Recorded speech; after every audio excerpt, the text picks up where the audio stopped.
Alright guys, I'm back. I'm gonna hopefully be doing some more videos about comic books I read and maybe some movie reviews and stuff like that. But yeah, so today I'm gonna talk about Amazing Spider-Man issue 1 or 895.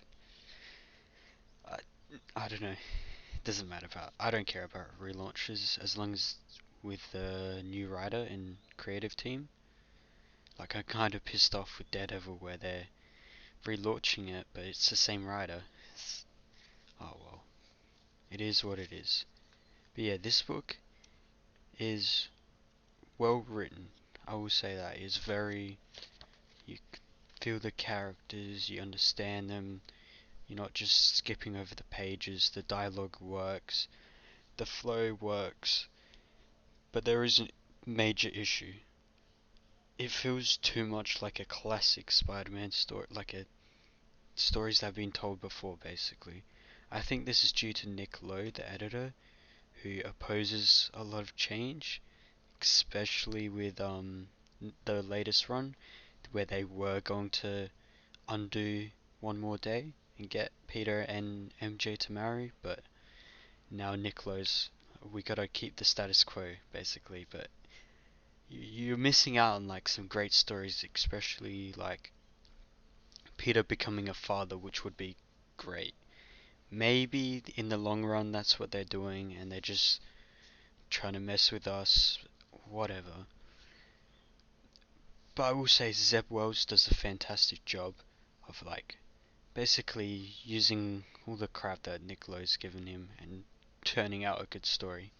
He's also like applied a lot of Devil's Reign into this, with Kingpin being gone. Now it focuses on Tombstone and the Rose. Was focusing on Tombstone and his connection to the Rose.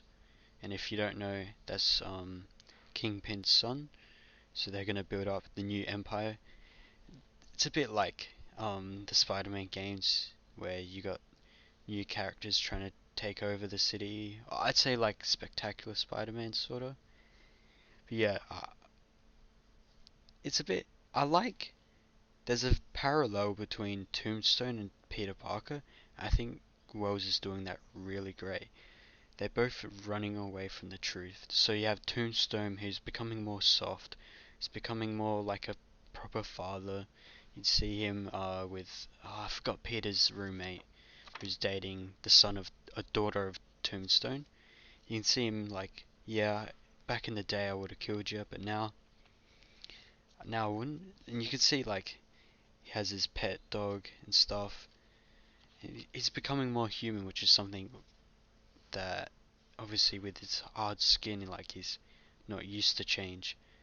But now obviously he's still a criminal. He's still like a kingpin sorta. He's trying to take power. That's kind of conflicting with him. He's not facing the truth of whether or not he wants to be just a normal person or become a villain. And obviously his house gets blown up. Sorry for spoilers, but yeah, you can see it's exploding in his face. Then you have Peter, who's obviously done something in the past. He's made a mistake. Now he's facing. He's still got to be a hero, and he probably made the choice to be. It's implied that he made the choice to be a hero.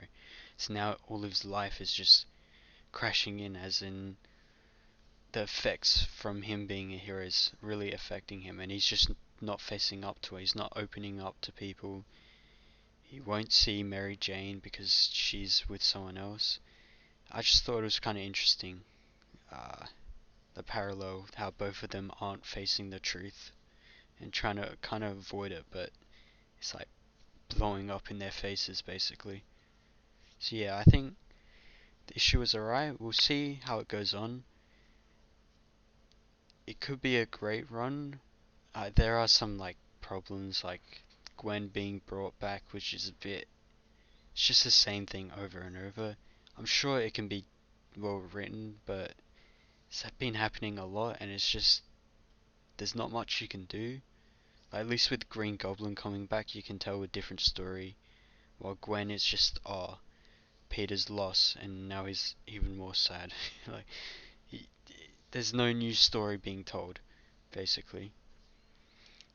And one more thing, in the letter, I believe, in the back, Niccolo said that, oh yeah, sorry, we had to get rid of Ben Riley.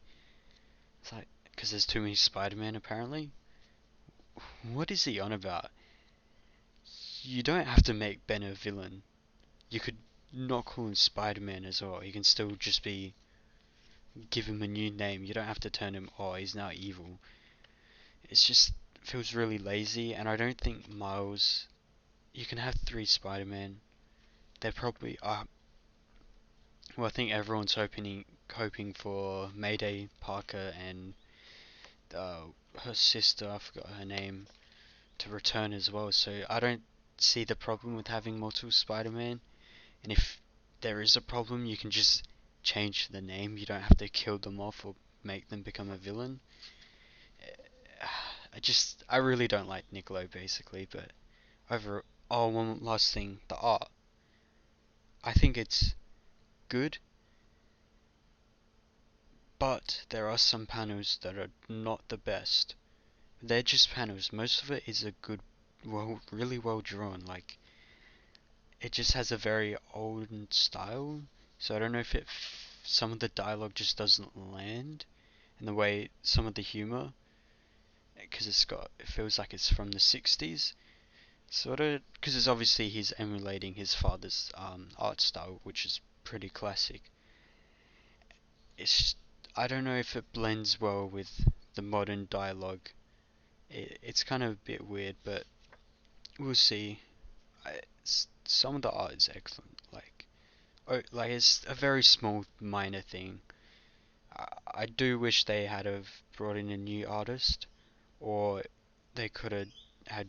I really like to see more John Romita art though, and a more writing that fits his art style, not Zeb Wells, which is very pop art sort of thing. If you're getting my gist, yeah, that's my thoughts on the